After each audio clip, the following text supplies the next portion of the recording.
bienvenidos una vez más a este espacio de salud mental. Yo soy Arlene Fogel Méndez de Volviendo a tu Esencia y sálvese quien pueda. Gracias por estar aquí otra vez. Les invito a que si no has estado en este canal, pues te suscribas y que apoyes con tu like a la salud mental. Y bien, hoy quiero platicar de algo muy importante y algo muy interesante, ya que todos tenemos de esto un poco y en sí de todos los rasgos de personalidad. Todos tenemos rasgos de todo tipo de personalidad.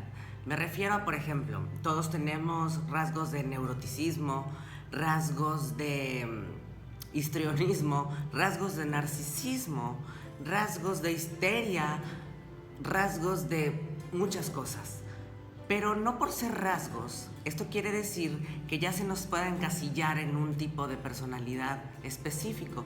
Una cosa son rasgos y otra cosa es cumplir con las características necesarias para que pueda ser clasificado a alguien con cualquiera de este tipo de trastornos o de padecer mental y emocional. Los mecanismos de defensa psicológicos los utilizamos todos los seres humanos cuando nos sentimos amenazados o temerosos por alguien o por algo. El mecanismo de defensa del cual les quiero hablar este día es del mecanismo de defensa que se llama proyección.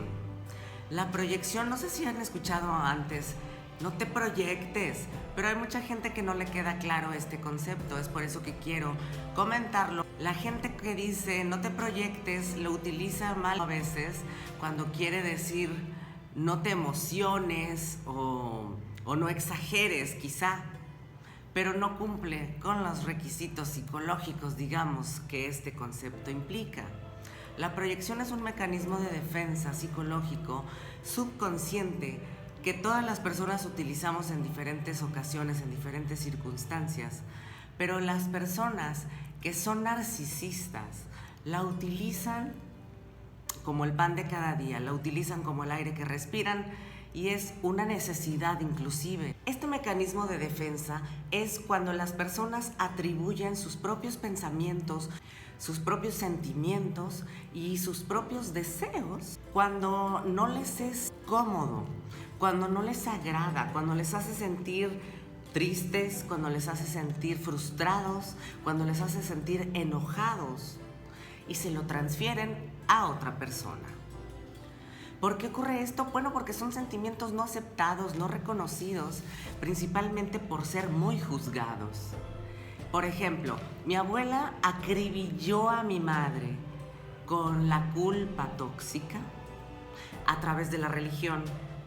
En los tiempos después de la Revolución Mexicana es que hablo que mi abuela nace y era, bueno, una costumbre ir a la iglesia y tenerle temor a Dios.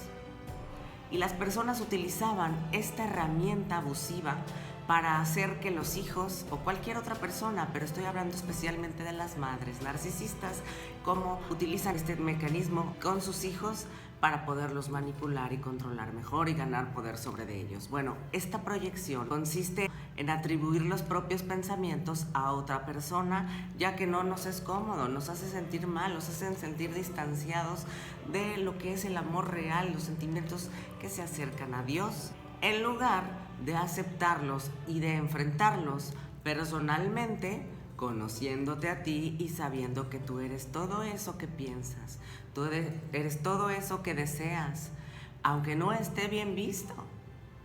Aquí el problema es cuando uno no puede reconocer esa parte que todos tenemos, esa parte del inconsciente, que es la encargada del placer y los deseos. Por lo mismo, la iglesia se encarga de que tengas temor a ser pecador. Entonces mi abuelita utilizaba mucho esto, ella iba muy constantemente a la iglesia, llevaba a mi mamá, llevaba a mi tío, al hermano de mi mamá. Y mi abuela utiliza esta estrategia, esta herramienta para aterrorizar a mi madre, haciéndole creer que todo lo que ella hacía, todo lo que ella pensaba, cómo ella se desenvolvía básicamente, era un pecado. lo que le hacía saber que ella era mala hija, lo que le hacía saber que no era lo suficientemente buena nunca para nada y para ser bien vista sobre todo. Esto es algo muy, muy triste porque así es como vamos creciendo, traumatizados, inseguros y llenos de resentimiento que, como ya he comentado, posteriormente tenemos que sacar por algún lado.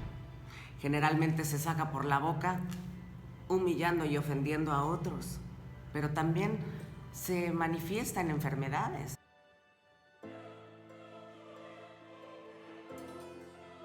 ¿Y por qué utilizan esta herramienta? Bueno, pues es debido a sus heridas de la infancia, y esto se utiliza para proteger básicamente la autoimagen y poder equilibrar ese desajuste emocional que nos hace sentir tan incómodos ante alguna circunstancia, evento o situación que nos haga recordar momentos traumáticos o momentos incómodos de nuestra infancia.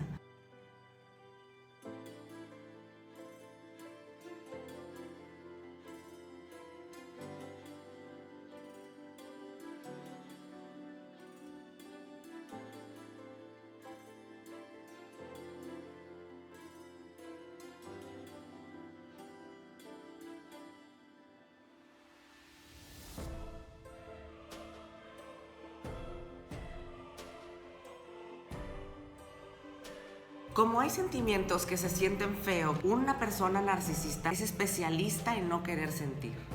Es especialista en ahuyentar sus propias emociones, transfiriéndoselas a los demás mediante este mecanismo de defensa que se llama proyección. Entonces, esta manera que mi abuelita tenía para manipular a mi madre a través de la culpa con respecto a la religión, pues mi mamá introyectó todo eso a un nivel en el que obviamente se lo creyó, porque al estar siendo tan frecuente, tan constante, esa idea vendida, introyectada en el cerebro de un pequeño, obviamente lo vamos a creer. Recordemos que cuando uno es niño creemos todo lo que nos dicen nuestros padres, bueno o malo. Entonces, cuando una madre te dice que no eres lo suficientemente buena hija, pues mi madre se lo cree. Y yo la escuchaba muy seguido, como ella se decía, es que el dolor que le causé a mis papás, es que el dolor que les causé a mis padres, lo decía una y otra vez ante determinados momentos que ella usaba para manipular. Un ejemplo de proyección simple podría ser, ¿por qué me mientes? No seas mentirosa. Cuando ni siquiera haya evidencias de que el acusado o acusada sea un mentiroso o mentirosa. Ahí aplica como cuando dicen el león cree que todos son de su condición, o cuando dicen el que en pan piensa hambre tiene. Uno piensa que todos los demás a veces piensan como uno y no es así. Otro ejemplo podría ser cuando alguien experimenta sentimientos de inferioridad por su apariencia física y entonces se dedica a criticar la apariencia de los demás. Esto es un clásico de las personas acomplejadas, pero es que las personas acomplejadas vienen afectadas desde la infancia, directamente por los padres. Hay mamás que, por ejemplo, les dicen a sus hijas, ¿cómo estás gorda? A pesar de que ellas lo estén, se lo dicen a sus hijas e increíblemente eso las hace sentir un poquito bien. Es algo muy triste porque es un problema emocional y si no es tratada, es necesario transferir, proyectar esas desagradables emociones a otros. Mi abuelita, otra vez tocando el tema de ella criticaba constantemente a la gente. Para ser clara, lo que más criticaba era a las mujeres que se veían bien en su apariencia. Ella empezaba a decir, presumida. Alguna vez me dijo a mí, pareces bataclana. Yo en ese entonces no tenía idea de lo que era esa palabra y si ustedes tampoco saben, se los digo aquí.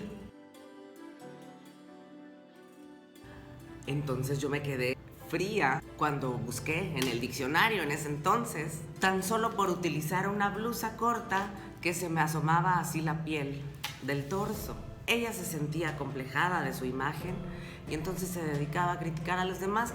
Esta situación les hace sentir mejor acerca de sus complejos físicos. Observen bien cuando alguien critique a otra persona de algo, sus sentimientos afectados por otras personas que a su vez fueron afectadas emocionalmente, y como les repito, así nos vamos de arriba para abajo repitiendo patrones, conductas dentro de la familia, en el trabajo, con los amigos, en todo contexto. Si tú estás herido de la infancia, cuando te acribillaron con miedo y con culpa de que no eras lo suficientemente bueno en nada y que eras una mala persona, que eras un mal hijo, una mala hija, vas a utilizar este mecanismo de defensa muy frecuentemente si no sanas tus emociones y tus pensamientos a través de la terapia psicológica. Hay cosas que no las cura el tiempo, hay cosas que no las curan las medicinas, hay cosas que no las cura de fiesta. Que ese es otro tema que quiero platicarles más adelante, por el cual yo me fugaba, debido a todos estos traumas de la infancia, por supuesto. Otro ejemplo de proyección es cuando una persona que tiene dificultad para expresar sus emociones acuse a otra de que no es lo suficientemente cariñosa. Ese ejemplo aplica en mi vida, ya que mi mamá lo hizo repetidas ocasiones con mi amigo, uno en particular que tengo. Le decía, ya ves que Arlene no sabe expresar sus emociones. Y otra, para terminar, les cuento que yo tuve una mascota que era un hurón y lo traía yo cargando siempre por todos lados y lo besaba y lo acariciaba todo el tiempo. Y mi mamá, un día la encuentro enfrente de mí con mi hermano, hablando de mí como usualmente lo hace, diciéndole mi mamá a mi hermano, ¿ya ves cómo si tiene sentimientos tu hermana? Mírala, le está demostrando cariño al hurón. Cuando yo le dije a mi madre, oye mamá, ¿a qué te referías cuando le comentaste a mi hermano que yo sí tenía sentimientos? Pues ¿quién lo puso en duda o cómo estuvo el asunto? E inmediatamente se proyecta y dice, es que tu hermano piensa eso. Y yo pienso, ¿cómo voy a no tener sentimientos si tuve trastorno de ansiedad y depresión crónica por muchísimos años? Alguien que no siente, no le pasa eso. En fin, este mecanismo de defensa que, como repito, todos lo utilizamos en ciertos momentos de nuestra vida para sentirnos un poco mejor cuando nos desestabilizamos emocionalmente, pero cuando se hace con el propósito de dañar a otra persona, es cuando ya es algo que necesita ayuda psicológica, porque si tú necesitas hundir a otros para sentirte bien, eso no es correcto. Una persona sana, una persona empática y amorosa no necesita hacerle ver a otros que es poca cosa para entonces como que ellos vean que ella es mucha cosa. Una mamá narcisista eso hace con la hija chiva expiatoria. Te agarra de su basurero emocional para proyectarle todas sus heridas de la infancia. Estén atentos a todas estas maneras de manipulación que existen, porque si ustedes las conocen, van a tener las herramientas necesarias para identificar el abuso, primeramente, frenarlo y sobre todo no repetirlo. Una persona narcisista no hace gestión de sus emociones, no las gestiona, no se pone a pensar porque no le gusta hacer una introspección. Ya he mencionado que a esa persona no le gusta hacer introspección de sus sentimientos, de sus emociones, de sus pensamientos, porque vive en disociación, porque vive entre el querer ser y entre el deber ser. Pero recuerden, somos diablo y somos ángel, y todos los pensamientos que tienes los puedes gestionar para tú dar paz a tu interior. No necesitas tirarle esa basura a otros para sentirte mejor. Sé responsable de tus actos. Paremos el abuso, dándonos cuenta, sabiendo identificarlo, escuchando este tipo de videos, yendo a terapia, leyendo como un loco, para salir de la ignorancia. Seamos responsables de nuestros actos y de nuestra salud mental. Nadie más puede sanar por ti, solo tú. Acepta tus debilidades y tus defectos. Trabaja en tus inseguridades para que puedas resolverlas y tener una vida más feliz. Y no le hagas la vida más infeliz a otro. Gracias por escucharme. Nos vemos en el siguiente video. Hasta la próxima y sálvese quien pueda.